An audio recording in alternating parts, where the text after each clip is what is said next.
Yan guys, hello. Kumuha si Tito F na Di ba ari pong patay niyan? motor pang service. Yan. Sabi, ang hanap buhay talaga lang ha.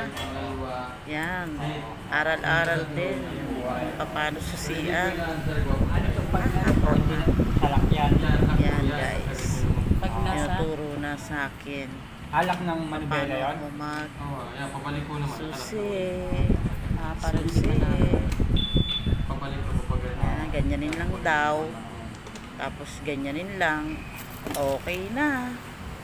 Mabubuksan na ang lalagyan ng helmet. Yan guys. Swerte ka ha. Daming opportunity darating ha. Daming work na mangyayari. Bye!